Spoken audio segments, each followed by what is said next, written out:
Ladies and gentlemen, as the title of this video would suggest, I have expanded the hole in my brain another ½ inch by watching 10 hours of the new season of Temptation Island.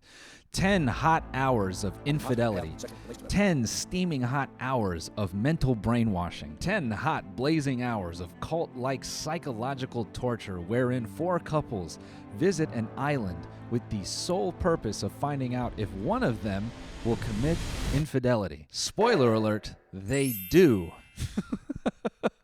We all know I'm no stranger to watching this show, and I thought, hey, I'm about to head out on my tour, which you can buy a ticket for at noelmillerlive.com. I got all new cities. I'm going back to Canada. Toronto's almost sold out already, you psychos. It's all the way in November, and you've almost blown it out. So appreciate you. And in case this comes out before I leave for Australia, you can buy a ticket because I'll be there. But yeah, I didn't want to upload nothing, so I continued to smooth the lines out on my brain with another season of Temptation Island. Now, I have consumed a handful of the American seasons. I know that this is a worldwide show. I think we all got hip to that when we watched Montoya fall to his knees and cry, a couple months ago. It took a while for the American Temptation Island to catch up, and let me say this season, it's full heel, okay? It's gone completely evil. Not as evil as the Spanish programming. So, we still got some ways to go, but America is finally getting there. So I'm going to talk about this season. Plenty of spoilers. Maybe you don't want to watch this season and you just want to watch this recap, or maybe you've watched it already and you just want to commiserate about it. Either way, I'll try to get to the key points. I can't get to everything because, again, you can't summarize 10 hours in 30 minutes, but I will do my best. Now, to start, the first tangible thing you notice about this season, and I'm going to make a lot of comparisons between Season 6 and Season 1, and I'll do my best to delineate those. There's a big word, delineate. Season 6, you press play, and the production value is so much higher. It looks like the opening to fucking Jurassic Park. They have these 4 beautiful royal blue choppers flying into what looks like an Apex map, and in each one, it houses 2 people that are on the brink of psychological torture. Off the rip, they're introducing the 4 couples: Ashley and Grant, Brian and Shantae, Tyler and Taylor, and then Alexa and Lino.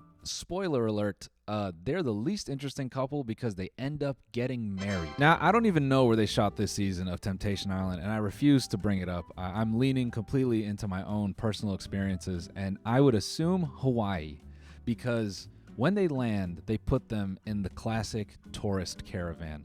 2 white Jeeps, 2, I think, gray Jeeps. They look like a scouting party for Oprah to figure out what plot of land she's going to burn down next with her giant laser. JK, that is sarcasm. Now, some banger quotes from Grant out of the gate is, I believe it's our nature to be tempted. And this already indicates what kind of guy we're dealing with. A little bit of context about them is Grant flew to Greece to try to win Ashley's heart over early in their relationship.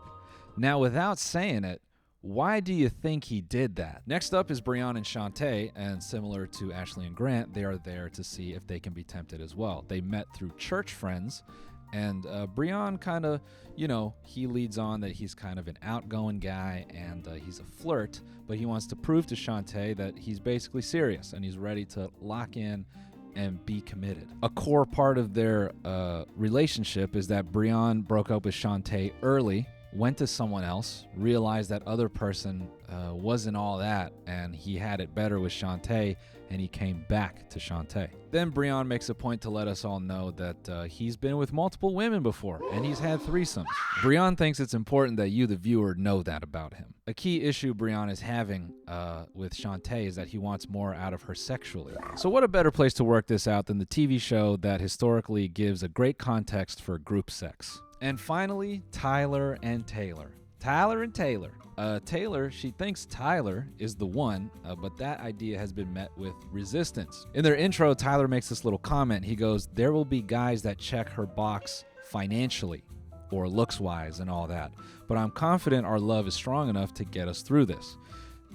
Tyler was married before, and then he divorced his wife, and then he ends up getting with Taylor.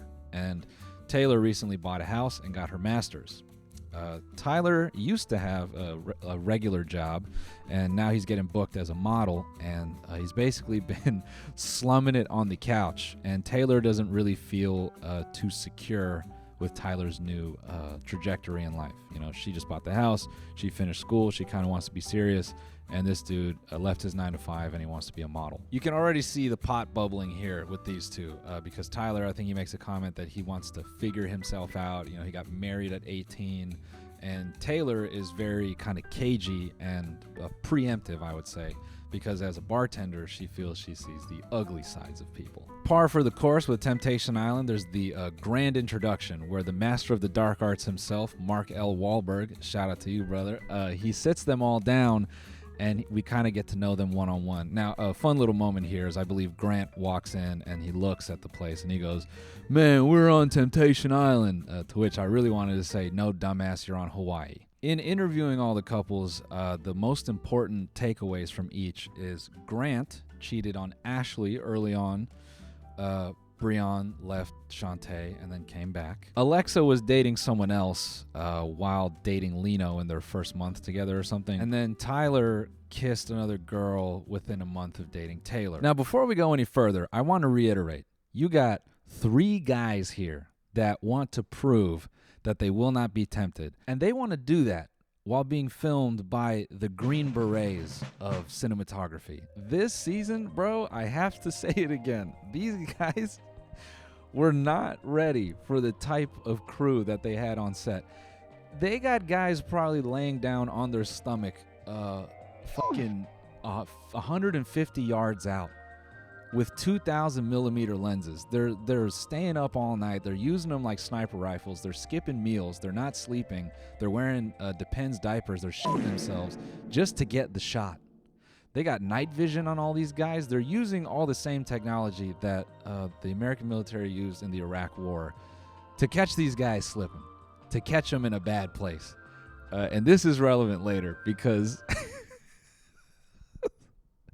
oh, buddy.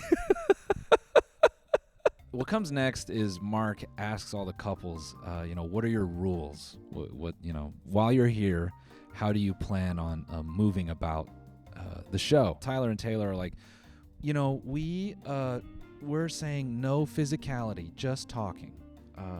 In fact, all the couples say that except Lino and Alexa. They're like, we're just here to immerse ourselves. They don't end up touching anybody and they get married. Also worth noting here that Mark says the most, fucking Sith Emperor quote in the whole thing. He goes, "I chuckle a bit at your rules. I think we make rules to make ourselves feel better today, but we'll see how it holds up." I could see the lightning bolts just shooting out of his fucking eyes when he said that shit. After Mark delivers this really powerful quote, he introduces the, I guess you would say, contestants. So first he brings out all the girls, and by that, these are the single girls that are supposed to tempt the men. And there's a difference, generationally. It's very clear that the Gen Z contestants are on demon time. They're there so that they can do something so people will comment, "Wow, this person is diabolical." And I don't think you saw this type of aggressiveness in the earlier seasons. So after all the guys and gals introduce themselves and they kind of set the tone, "I'm here to steal your girl. I'm here to show her what a real man is like." Now the couples have to say their final goodbye. And honestly, it feels like some of them are breaking up already. Everybody's twisted up, they start crying, and this feels like cows being led to slaughter. Slaughter that will be filmed in 4K by some of the best union cinematographers available to Netflix currently. The women get to their villa, and they're all crying still. They can't even really conceptualize what they're about to do.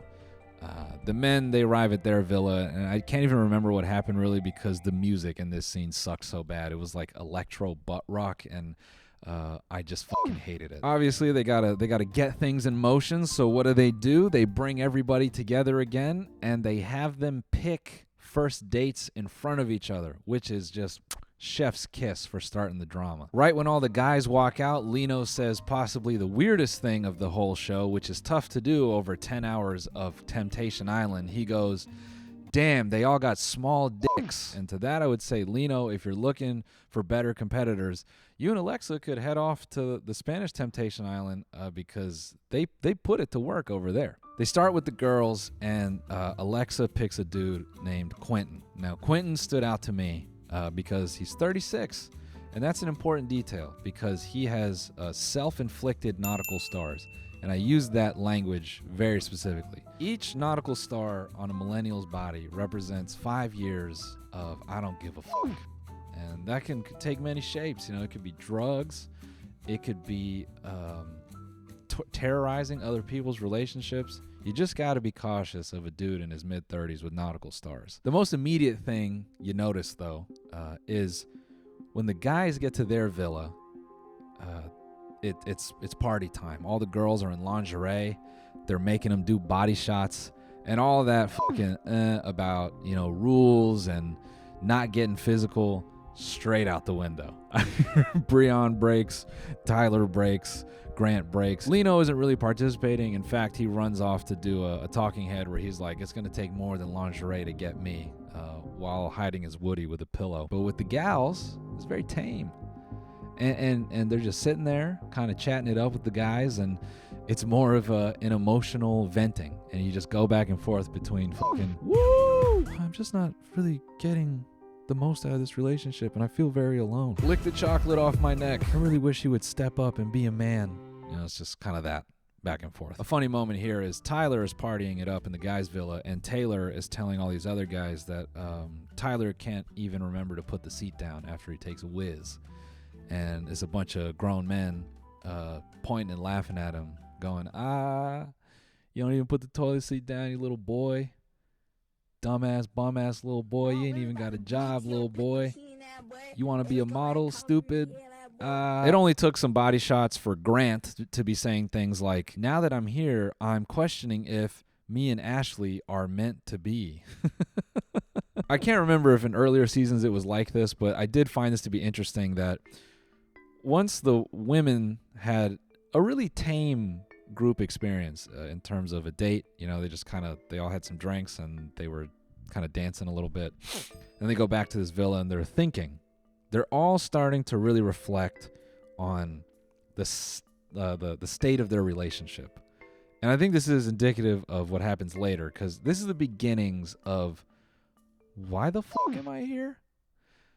And again, this is all occurring while these guys are getting chocolate licked off their neck. A very key quote is Ashley saying, at this point, I don't know what I'm holding on to. The following morning, Alexa and Ashley kind of have this very circular convo about how they both are sort of frustrated with their partners. I think the crazy thing is that Alexa, she says, there's so much I can do without him. Now that's brutal because Alexa is a travel nurse and Lino has, for the last 3 years or so, followed her everywhere.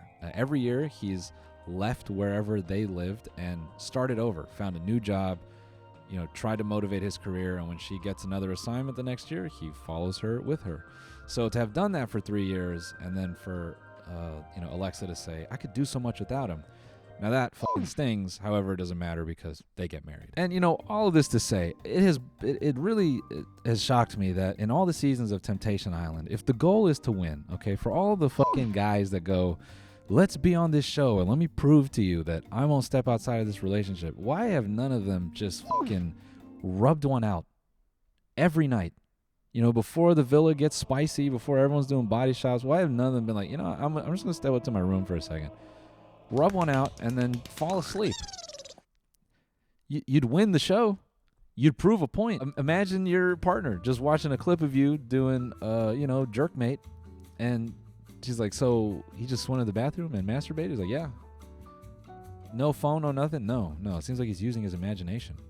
Oh, wow. Go down, make yourself a fucking whiskey sour, take it up to your room, to the head, use your imagination in the shower, and then go to bed.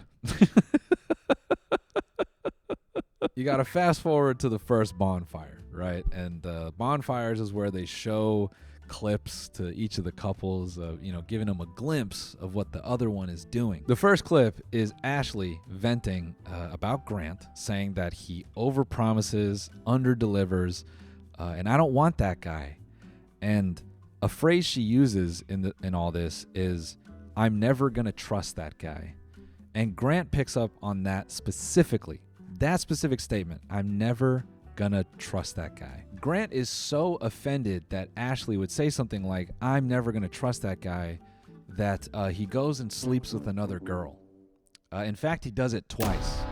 He's so upset and so hurt that Ashley does not trust him, that he had to sort of soothe himself by sleeping with another woman. Similarly, Tyler sees a clip of Taylor venting about their relationship. He sees the clip of the toilet seat thing, and he's seeing all these guys kind of clown him for that. And that kind of tends to be the trend of what these guys see. They see clips of their partners venting about ongoing issues in their relationships to these other guys.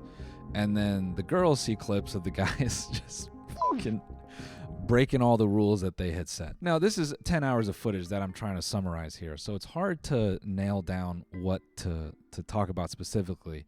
But I can tell you now that Brian has nailed down 2 people in the villa at the same time. Because remember earlier when I said it's really important that Brian lets you know that he's had a threesome before?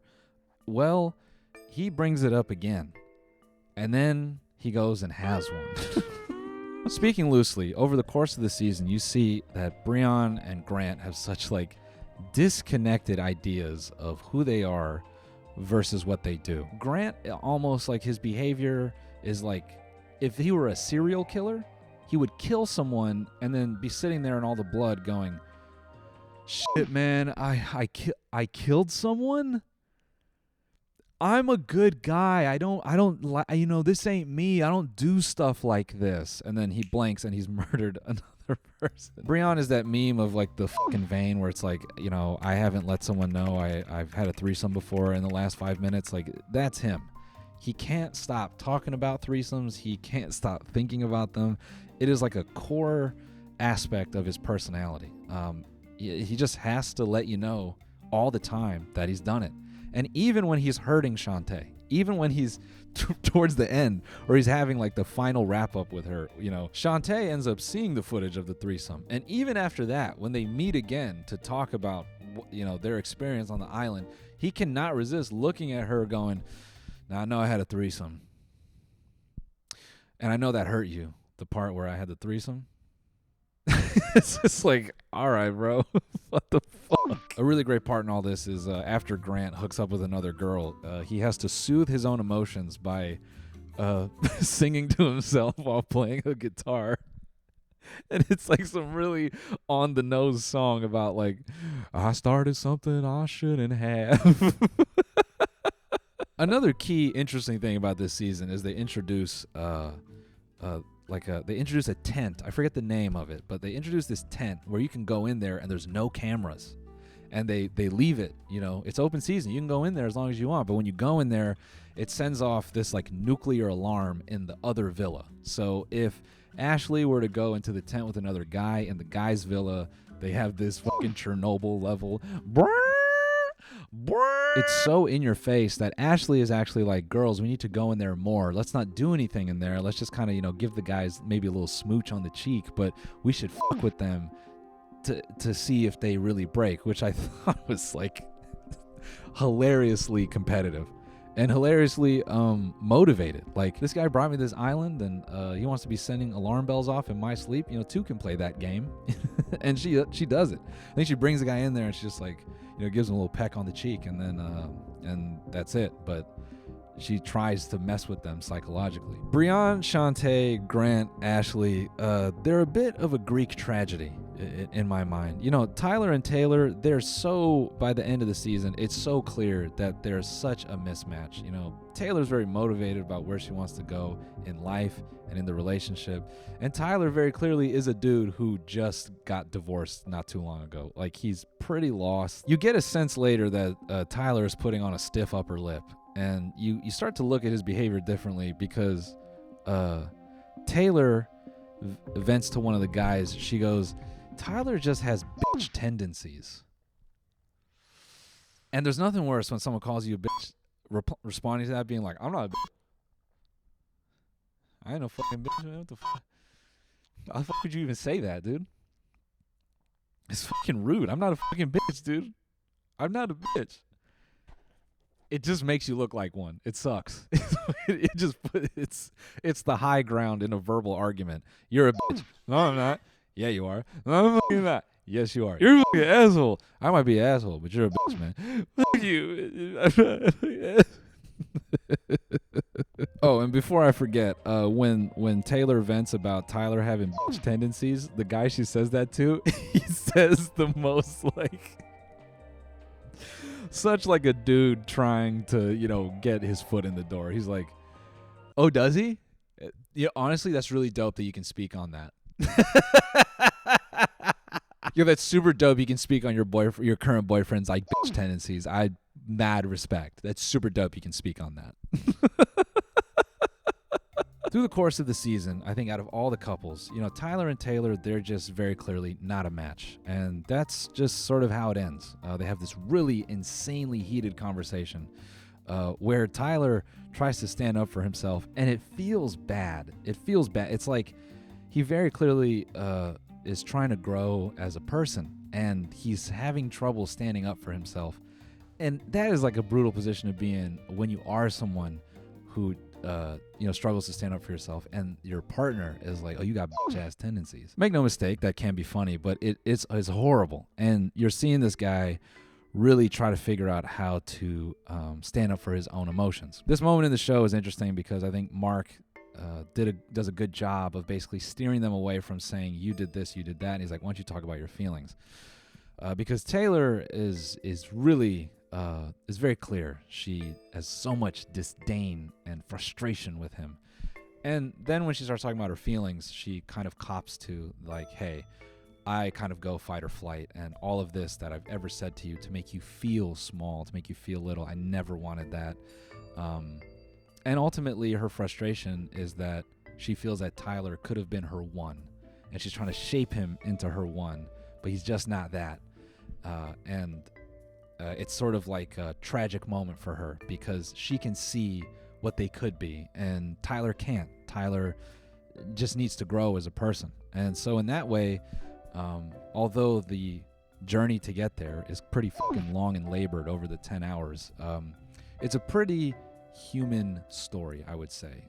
Out of like a lot of the reality TV I've watched, I think this one is so it's very real, the issues between them, and I think they're very understandable. So it's easy to be empathetic towards them in the end, despite their behavior going into it. Because to Tyler's credit, he did try to stay within their rules more or less. He didn't end up staying there because he got physical and he wasn't supposed to. But I think he, I guess, really tried to approach it mentally. Is this previous relationship for me? He ends up deciding that it isn't. So all of his decisions, maybe you could say, were intentional because he could see that he wasn't going to choose Taylor in the end, which I think makes their story, again, kind of tragic because you can see how bad Taylor wants them to work out.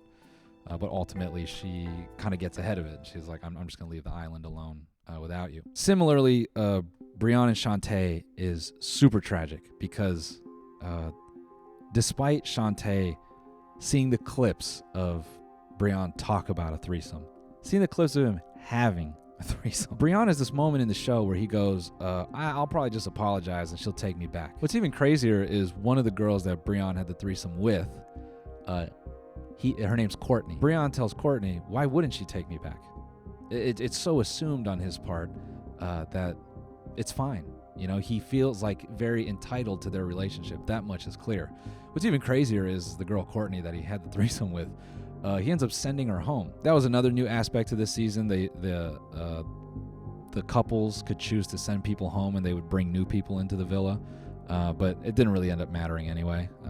Especially when you got guys like Grant and Brianne in the fucking house. Shantae, seeing all this footage of Brianne act the way he acts, you can tell she's still compelled for some reason to see the better in him. She is so fixated on this idea that they can be something. And to me, it gets really depressing at the end when she ends up choosing to leave the island with him.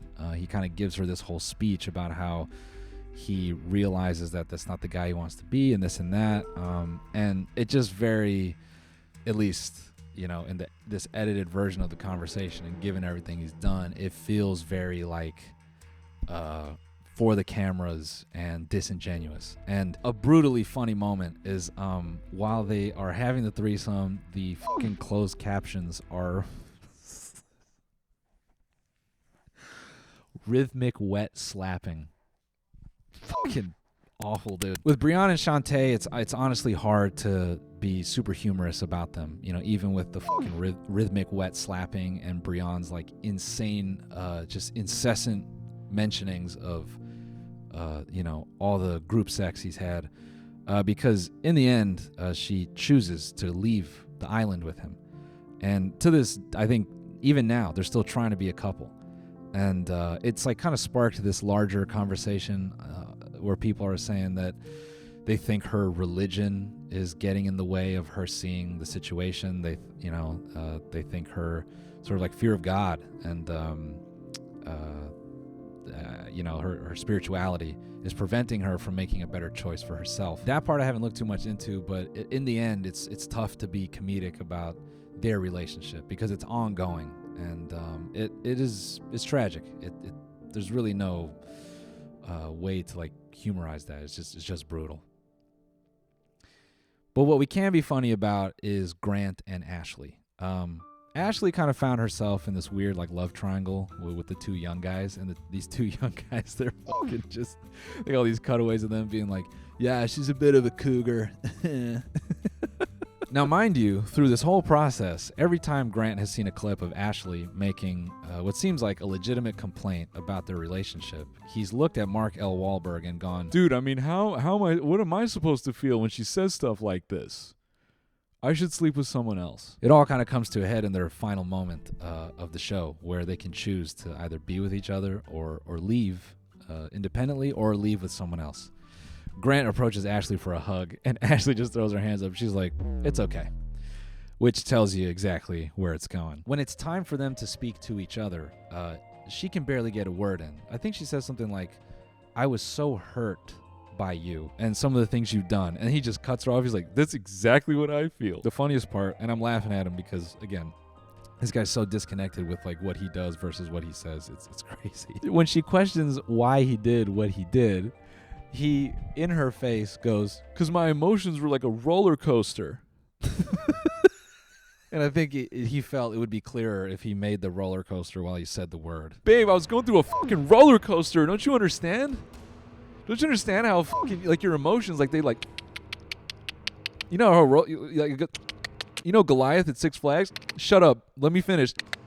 That's where my feelings were. And then you say you don't trust me. But then I kind of got picked back up when I had sex with the other girl. But then you made fun of me again. It just, like, it fucked with me, you know? Now, their breakup and Brianna Shantae's breakup and everyone's breakup, as much as I'm trying to be empathetic, here's what I find fucking graining about Temptation Island is going into this, there are very clear personality flaws. And you cannot, like, there's no reasonable expectation you can hold some of these people to.